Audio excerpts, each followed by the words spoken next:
You can trace the origin of SpaceX back to a conversation I had with a friend of mine at ARSC, who was actually my college housemate at Penn.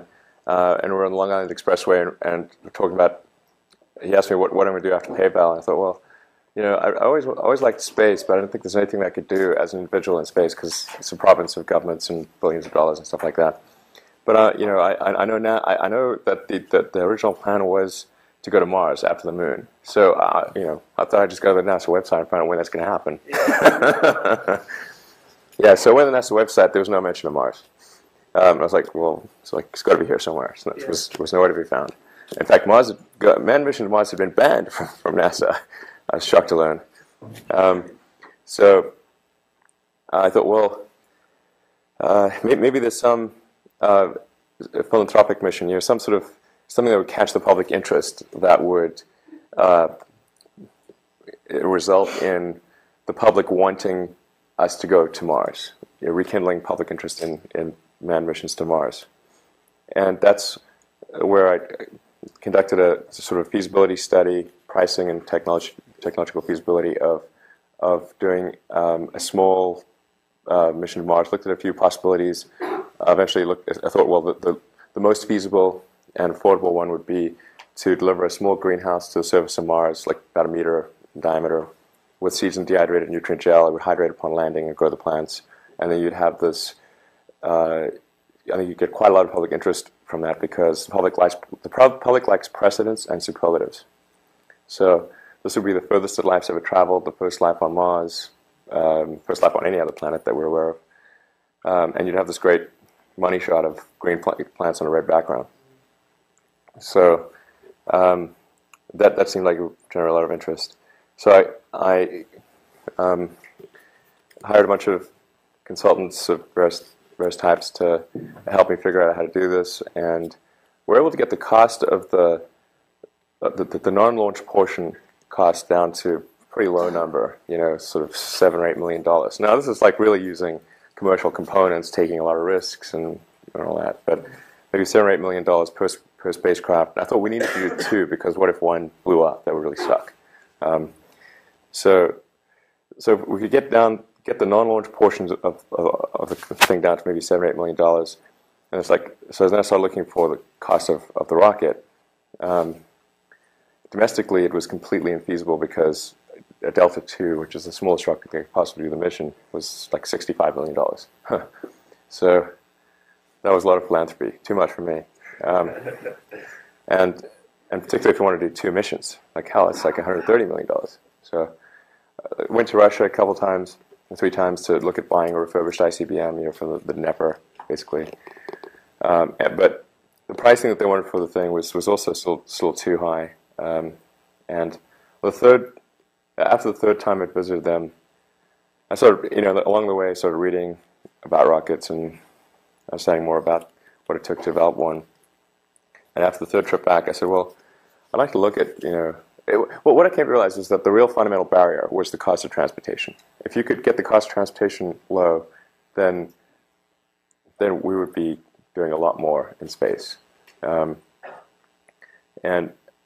so I said, well, essentially, the sort of problem transitioned in my mind from there being this idea that, if there's a will, there's a way, to being actually to being the opposite. That it seems to me that there was plenty of will for space exploration.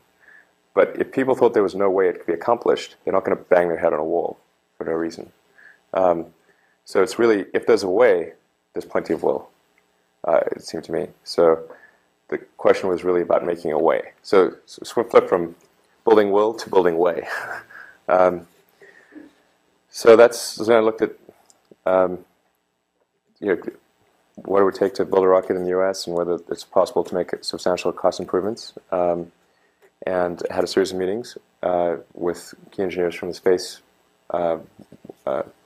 world, and said, okay, I don't see any fundamental barrier to reducing the cost beyond substantially below what is currently the case, and so started SpaceX.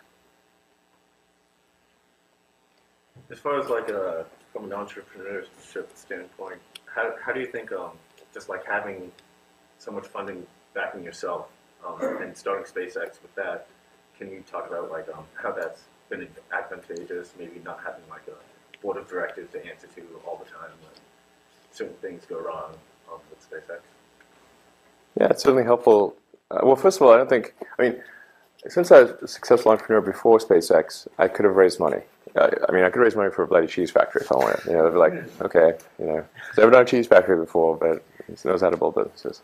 So, and I could have raised money, but it would have been quite difficult nonetheless, because rockets are so far outside the comfort zone of venture capitalists. It's just, they're just, I mean, it sounds crazy to them. So, I would have had to divert a lot of personal effort towards raising money. And if we did have a board of directors that I had to answer to, it would also be a big distraction, take up a lot of time. Not impossible, but certainly take up a lot of time. So, yeah, certainly advantageous to fund it personally. I'm actually the chief designer of the rocket, which sounds wacky, but I kind of fell into that by accident because I couldn't find anyone.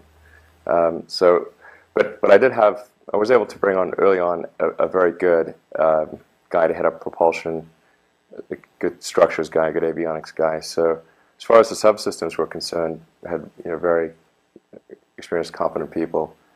Try to hire someone to be the chief designer. Was unsuccessful in doing so, and so I ended up having to do that role myself. Question was, how was I able to convince leading rocket engineers to leave big companies and a comfortable job to join SpaceX? I should ask them how I was able to convince them, because so this is totally speculative and maybe different answer for different people. But the fact that I've been successful with two companies beforehand, I think, was very helpful. If I'd just been some random dude who said, "Let's start a rocket company," I wouldn't have got very far. But having started one company right out of college, sold it for $300 million, started another company right after that, sold it for $1.5 billion. That's a nice trajectory, So that says okay. The dude must have some business acumen, and I'm a very technical guy. So I mean, they were able to talk details of technology, and they knew that I wouldn't make them do something stupid. So I think that was helpful. And they were also, I think, somewhat frustrated in their jobs at the big companies because they'd spent so much time working on some program and years, and maybe it'd see flight, maybe it wouldn't. It's very frustrating. And no, it wasn't that I could recruit anyone from any company. As I said, I wasn't able to recruit somebody to be the overall chief designer of the vehicle. I tried. Try to recruit. Well, first of all, I can only recruit from the bloody U.S. So, and there's only a few rockets that have been designed in recent memory. So there's like 5 people you could try to recruit. I tried to recruit all 5, and I couldn't get them. So it's not like I had a perfect batting average in recruiting people. Far from it. No, I think we're getting to the stage 6 years on where now we're profitable. Revenue last year was over $100 million, where we are able to recruit people. Because they can now say, okay, this thing's probably going to survive, and do well. So our ability to recruit people from the big companies has increased dramatically. But it certainly was very difficult in the beginning.